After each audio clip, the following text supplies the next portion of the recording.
मैं अमर हूँ और यह कहानी मेरी है। मैं एक छोटे से गांव में रहती हूँ जहाँ सुबह सूरज के साथ जिंदगी जागती है और शाम ढलते ही हर घर में खामोशी उतर आती है। मेरे अब्बू एक सादा मिजाज इंसान हैं जो इज्जत को सबसे ज्यादा अहमियत देते हैं। मेरी अम्मी घर संभालती हैं और मेरी एक छोटी बहन नसीम और एक भाई है। मैं 20 साल की हूँ और रोजाना अपने गांव से करीबी शहर कॉलेज पढ़ने जाती हूँ। मेरे ख्वाब बहुत बड़े नहीं थे, बस एक इज्जतदार जिंदगी, अपनी वलिदैन की खुशी और एक अच्छा मुस्तकबिल। लेकिन मेरी जिंदगी में एक ऐसा मोड़ आया जिसने मुझे अंदर से बदल दिया। हमारे घर के साथ ही यासिर रहता था। वो गांव का सबसे खूबसूरत और पुरकशिश लड़का समझा जाता था। शुरू में वह सिर्फ एक हमसाया था, लेकिन आहिस्ता आहिस्ता उसकी नज़रें, उसकी मुस्कुराहट और उसकी बातें मेरे दिल में जगह बनाने लगी। मैंने कभी सोचा भी नहीं था कि यह सब कुछ इस हद तक बढ़ जाएगा। पहली बार जब उसने मुझे खेतों में बुलाया तो मेरा दिल जोर जोर से धड़क रहा था। मैं डरी हुई भी थी, मगर ना जाने क्यों उसकी तरफ खींची चली गई। वो मुझे देखकर मुस्कुराया जैसे मैं उसकी दुनिया हूँ। इसी दिन से हमारी खुफिया मुलाकातों का सिलसिला शुरू हो गया। हर रोज मैं किसी ना किसी बहाने से घर से निकलती और खेतों की तरफ चली जाती। वहीं हम मिलते, बातें करते, हंसते और मैं समझती थी कि यही मोहब्बत है।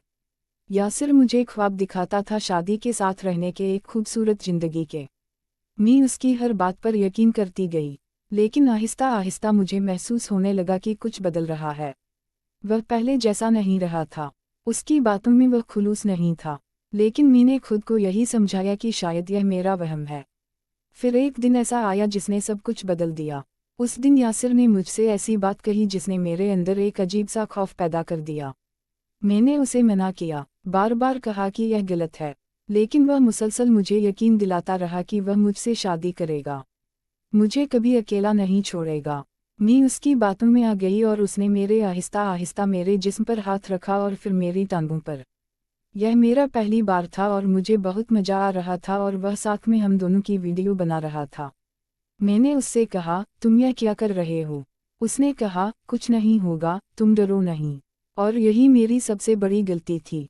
वक्त गुजरता गया और मैं उसके करीब होती चली गई, लेकिन हकीकत में वह मुझसे दूर होता जा रहा था। एक दिन उसने अचानक कहा, अम्मा अपनी बहन को भी साथ ले आओ। मेरे कानों पर यकीन नहीं आया। मैंने उसे गुस्से में देखा और कहा, यह क्या कह रहे हो तुम मुझसे मोहब्बत करते हो या मेरी बहन से? वो हंस दिया, एक ऐसी हंसी जिसमें मोहब्बत नहीं थी। फिर उसने वह अल्फाज कहे जिन्होंने मेरी दुनिया हिला दी, अगर तुमने मेरी बात ना मानी तो मैं सब कुछ सबको दिखा दूंगा। मेरे जिस्म से जैसे जान निकल गई। मुझे लगा जैसे जमीन मेरे पाँव के नीचे से खिसक गई हो। मैं घर वापस आई तो मेरे हाथ कांप रहे थे। मैंने अपनी बहन नसीम को सब कुछ बताया। वो पहले तो मुझ पर गुस्सा हुई। उसने मुझे डांटा, कहा कि मैंने बहुत बड़ी गलती की है, लेकिन फिर उसकी आंखों में आंसू आ गए। उसने मेरा हाथ पकड़ा और कहा, अप्पा डरने से मसला हल नहीं होगा, हमें इसका मुकाबला करना होगा। मैं डरी हुई थी बहुत ज्यादा। मुझे अपने अब्बू का चेहरा याद आ रहा था, उनकी इज्जत, उनका एतमाद, और मुझे लग रहा था कि मैंने सब कुछ खो दिया है।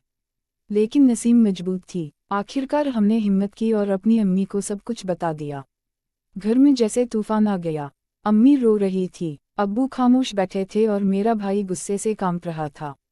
काफी देर की खामोशी के बाद अब्बू ने कहा, सच छुपाने से इज्जत नहीं बचती बल्कि और खराब होती है। इसी दिन उन्होंने फैसला किया कि इस मामले को खत्म करना होगा। अगले दिन वह यासिर के घर गए और गांव के चंद मईस लोगों को भी बुलाया गया। जब सच सामने आया तो सब हैरान रह गए। यासिर सिर्फ मेरे साथ नहीं बल्कि और लड़कियों के साथ भी यही खेल खेल चुका था। उसकी हकीकत सबके सामने आ गई। वो लड़का जो खुद को ताकतवर समझता था, आज सबके सामने सर झुकाए खड़ा था। आखिरकार उसे गांव छोड़ना पड़ा। मैंने अपनी जिंदगी का सबसे मुश्किल वक्त देखा, लेकिन यही वक्त मेरी ताकत बन गया। मैंने दोबारा अपनी पढ़ाई पर तवज्जो दी, खुद को संभाला और आहिस्ता आहिस्ता एक मजबूत इंसान बन गई। आज भी जब मैं आईने में खुद को देखती हूँ तो मुझे अपनी वही पुरानी मासूमियत नज़र नहीं आती, लेकिन एक नई चीज़ जरूर नज़र आती है। मोहब्बत के नाम पर अंधा यकीन सबसे बड़ी गलती हो सकती है। जो शख्स आपको छुपकर मिलने पर मजबूर करे वह कभी आपको दुनिया के सामने इज्जत नहीं देगा। और सबसे अहम बात, खौफ के बजाय सच का साथ दें, क्योंकि सच हमेशा जीतता है।